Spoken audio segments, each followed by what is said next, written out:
Hello everyone, this is Deepak Grewal. Welcome to all of you in today's lesson. आज मैं आपको stock market क्या होता है, इनिशियल पब्लिक ऑफर क्या होता है, टेक्निकल और फंडामेंटल एनालिसिस क्या होता है और इसमें से कौन सा एनालिसिस बेटर है, नेशनल स्टॉक एक्सचेंज और सेबी के क्या फंक्शंस हैं, इन सब टॉपिक को बहुत ही सिंपल वर्ड्स में एक्सप्लेन करूँगा। तो चलिए स्टार्ट करते हैं।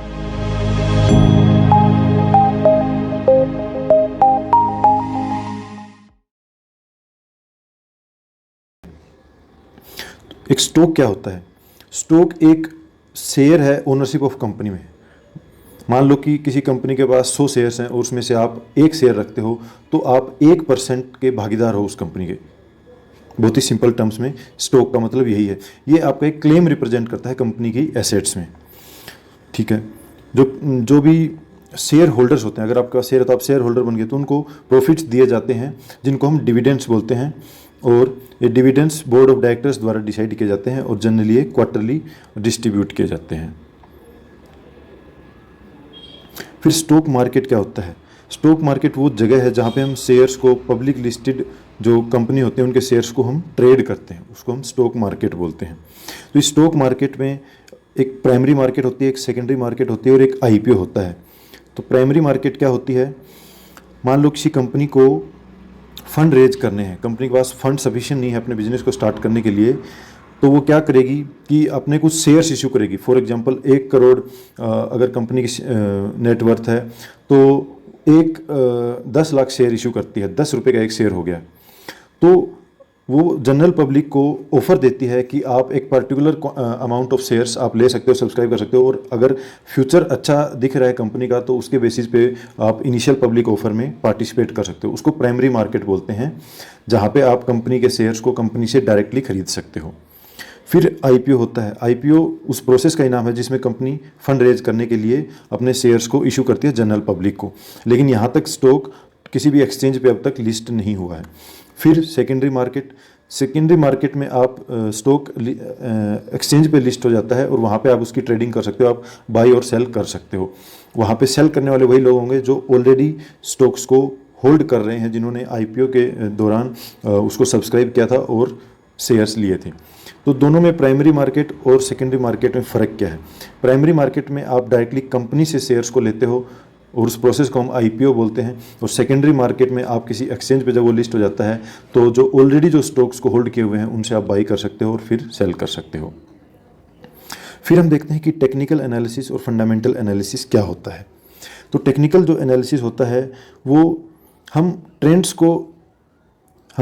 को एनालाइज करते हैं। किसके बेसिस पे? डेटा के बेसिस पे और movement of price and volume के बेसिस पे। प्राइस क्या हो गया? जो एक्चुअल प्राइस है किसी स्टॉक का, और वॉल्यूम क्या होगा कि कितने नंबर ऑफ स्टॉक्स ट्रेड हो रहे हैं, बाई और सेल लोग कर रहे हैं। उस प्राइस और वॉल्यूम के बेसिस पे हम किसी ट्रेंड को आइडेंटिफाई करते हैं, उसी का नाम है टेक्निकल एनालिसिस। इसी को चार्टिंग भी बोलते हैं, चार्ट की स्टडी करना, क्योंकि चार्ट पे प्राइस और वॉल्यूम ही दिखता है और उसके बेसिस पे हम फ्यूचर की किसी मूवमेंट को फोरकास्ट कर सकते हैं।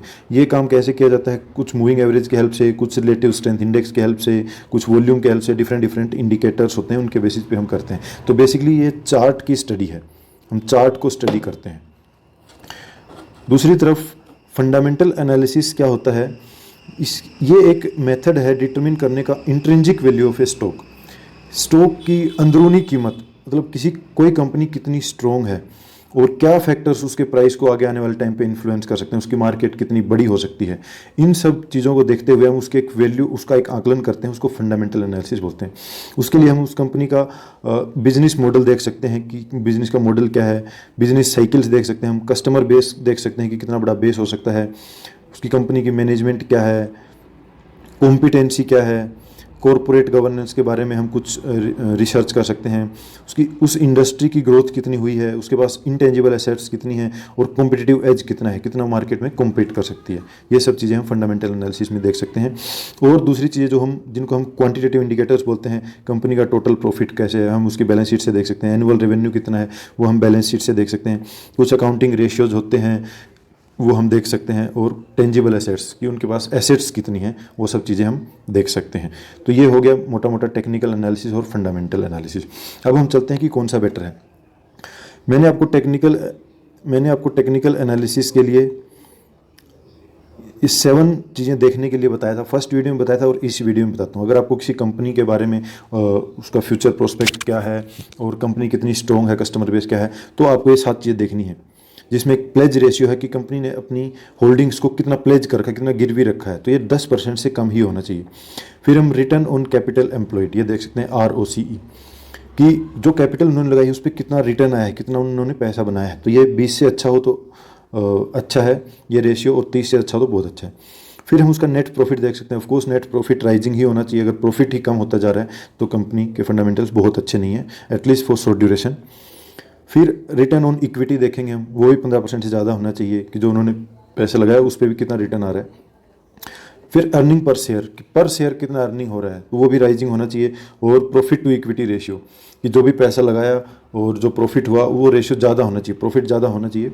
और डेट सबसे कम होना चाहिए, कर्जा सबसे कम। अगर आप ये 7 चीज़ें देख लेंगे तो आप मोटा मोटा फंडामेंटल एनालिसिस एक कंपनी का कर सकते हैं कि वो कितना स्ट्रॉन्ग है।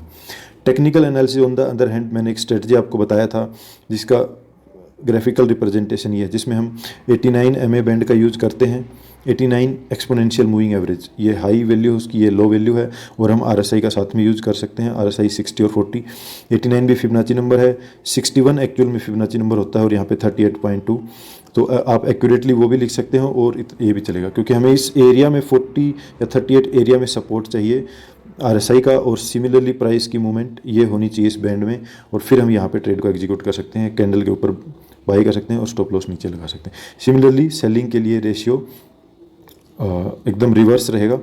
RSI 60 का यहाँ पे रेजिस्टेंस होना चाहिए, और प्राइस नीचे से घूम के यहाँ पे मूविंग एवरेज होना चाहिए, और मूविंग एवरेज बैंड फोल्डिंग होना चाहिए।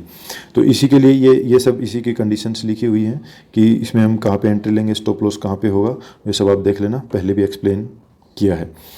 अब फिर मैं कुछ एग्जांपल दिखा सकता हूँ। ये स्ट्रेटजी दोनों का कॉम्बिनेशन है, टेक्निकल और फंडामेंटल एनालिसिस का। अगर आपको लॉन्ग टर्म के लिए इसमें पैसा डालना है तो वीकली टाइम फ्रेम पे आप इसमें फंडामेंटल देख के कंपनी के, और अगर ये सेटअप बनता है तो आप इसको एग्जीक्यूट कर सकते हो। और डेली और आवरली टाइम फ्रेम पे फंडामेंटल रेशियो देखने की जरूरत नहीं है, क्योंकि फंडामेंटल रेशियोज एटलीस्ट 2, 3, 4 साल की ड्यूरेशन में ही काम करते हैं, ना कि शॉर्ट टर्म के लिए। तो अब हम डेली चार्ट पे देखते हैं बिटकॉइन का प्राइस। अभी देखो कितने ट्रेड हमें रिसेंटली मिले थे।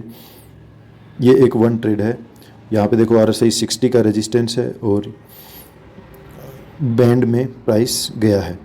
सेकंड ट्रेड ये है, और यहाँ पे भी RSI 60 का रेजिस्टेंस है और प्राइस बैंड से नीचे की ओर आया। फिर ये थर्ड ट्रेड हमें मिला, ये RSI 60 का यहाँ पे रेजिस्टेंस और प्राइस नीचे आ गया।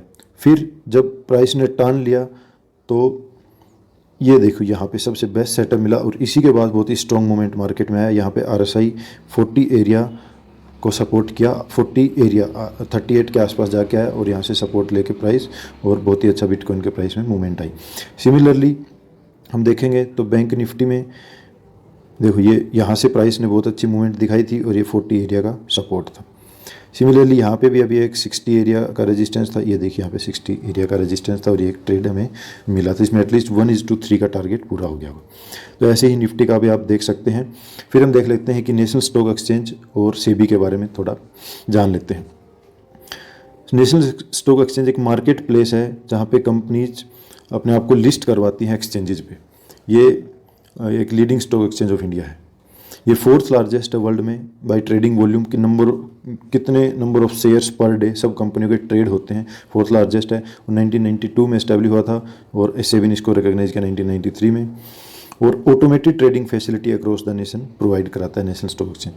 ऑन द अदर हैंड जो Securities and Exchange Board of India है, 1992 में एस्टेब्लिश हुआ था, और ये प्रोटेक्ट करता है इंटरेस्ट ऑफ इन्वेस्टर्स। कैसे करता है? स्टॉक्स में मैनिपुलेशन नहीं होने देता, अनफेयर ट्रेडिंग प्रैक्टिसेस को कंट्रोल करता है टाइम टू टाइम रूल्स बना के, और regulate it acts as a regulator also. तो उसमें क्या रेगुलेट करता है कि सब्सटेंशियल एक्विजिशन ऑफ शेयर्स अगर हुआ है, कोई कंपनी का टेक ओवर हुआ है, तो उन सब चीज़ों को रेगुलेट करता है ताकि इन्वेस्टर्स का इंटरेस्ट प्रोटेक्ट रहे। फिर रजिस्ट्रेशन कराता है ब्रोकर्स और एजेंट्स के, फीस लेवी करता है, और रेगुलेशन इन्वेस्टमेंट स्कीम जो गवर्नमेंट ऑफ इंडिया लेके आते हैं उनको रेगुलेट करता है। सो इस वीडियो में मेरी ओर से इतना ही। Thank you so much. I hope कि कुछ वैल्यू आपकी लाइफ में ऐड हुई होगी। और ये मेरी ईमेल आईडी है, और ये मेरा व्हाट्सएप नंबर है। नेक्स्ट वीडियो में मैं आपको बताऊंगा कि स्टॉक मार्केट में क्यों इन्वेस्ट करना चाहिए और कितना ज़रूरी है, और फिर आप डीमैट अकाउंट कैसे ओपन कर सकते हो और बहुत ही क्विकली अपनी जर्नी कैसे स्टार्ट कर सकते हो। Thank you so much.